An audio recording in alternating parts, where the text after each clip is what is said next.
ఆరోగ్య బీమా తీసుకున్న పాలసీదారులకు ఐఆర్డీఏఐ గుడ్ న్యూస్ చెప్పింది. ఇక నుంచి క్లాషెస్ చికిత్స కోసం వచ్చిన విజ్ఞప్తులపై సదరు బీమా కంపెనీలు 1 గంటలో నిర్ణయం తీసుకోవాల్సిందేనని ఆదేశించింది. ఈ మేరకు ఓ మాస్టర్ సర్క్యులర్ను జారీ చేసింది.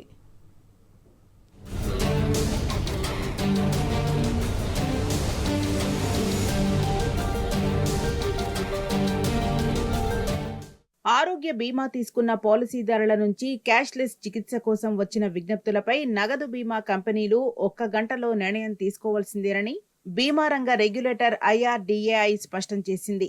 ఈ మేరకు ఓ మాస్టర్ సర్క్యులర్ను విడుదల చేసింది. ఆరోగ్య బీమా వంటి అత్యవసర రంగంలో క్యాష్లెస్ క్లెయిమ్లను వీలైనంత వేగంగా పరిష్కరించాల్సిన అవసరం ఉందని ఈ సందర్భంగా ఐఆర్డీఏఐ అభిప్రాయపడింది. అందుకే ఈ క్లెయిమ్లు వచ్చిన గంటలోగా ఏ సంగతన్నది తేల్చేయాలని ఇన్సూరెన్స్లను ఆదేశించింది.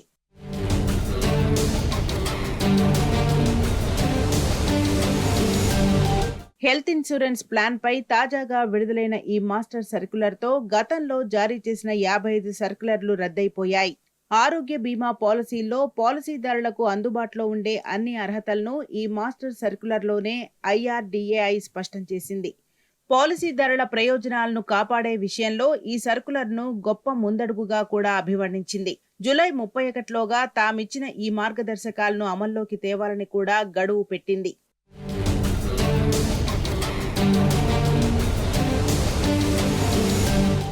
నిర్దిష్ట సమయంలోగా 100% క్యాష్లెస్ క్లెయిమ్ సెటిల్మెంట్ జరగాలన్నదే ఈ మాస్టర్ సర్క్యులర్ ఉద్దేశమన్న ఐఆర్డీఏఐ పాలసీ రెన్యువల్స్, సర్వీసింగ్, సమస్యల పరిష్కారానికి సాంకేతికంగా లేదా అందుబాటులో ఉన్న అన్ని ప్రభావవంతమైన చర్యలను ఆరోగ్య బీమా కంపెనీలు తీసుకోవాలన్నది.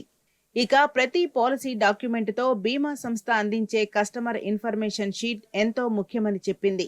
బీమా అంటే బీమా చేసుకున్న మొత్తం, కవరేజీ, పరిధిలోనికి రాని అంశాల వివరాలు, పరిమితులు, మినహాయింపులు, వెయిటింగ్ పీరియడ్స్ ఇలా అన్నిటి సమాహారమని తెలిపింది.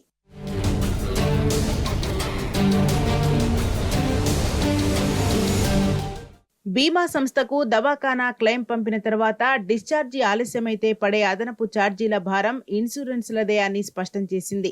చికిత్స సమయంలో రోగి చనిపోతే సదరు క్లెయిమ్ను వెంటనే పూర్తి చేయాలని, దవాఖానా నుంచి మృతదేహాన్ని తీసుకెళ్లేలా బీమా సంస్థలు చూడాలని ఆదేశించారు.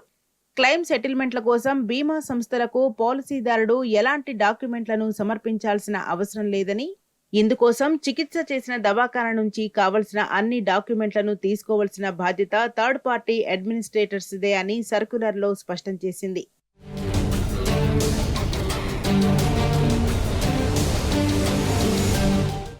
ఏదైనా కేసులో అంబుడ్స్మెన్ సూచనలను 30 రోజుల్లోగా బీమా సంస్థలు అమలు చేయాల్సి ఉంటుంది. అలా కాకపోతే పాలసీదారునికి రోజుకు 5,000 రూపాయల చొప్పున బీమా సంస్థ చెల్లించాలని ఆదేశించారు. పాలసీ వ్యవధిలో ఎలాంటి క్లెయిమ్లు లేకపోతే సదరు పాలసీదారునికి నో క్లెయిమ్ బోనస్ లేదా బీమా కవరేజీని పెంచడం లేక ప్రీమియం మొత్తంలో రాయితీ అందించవచ్చని పేర్కొంది. సదరు పాలసీదారునికి నో క్లెయిమ్ బోనస్ లేదా బీమా కవరేజీని పెంచడం లేక ప్రీమియం మొత్తంలో రాయితీ అందివ్వవచ్చని పేర్కొన్నది. గతంలో పెద్ద ఎత్తున క్లెయిమ్లున్నాయని, పాలసీ రెన్యువల్ని తిరస్కరించరాదని మాస్టర్ సర్క్యులర్లో ఐఆర్డీఏఐ స్పష్టం చేసింది.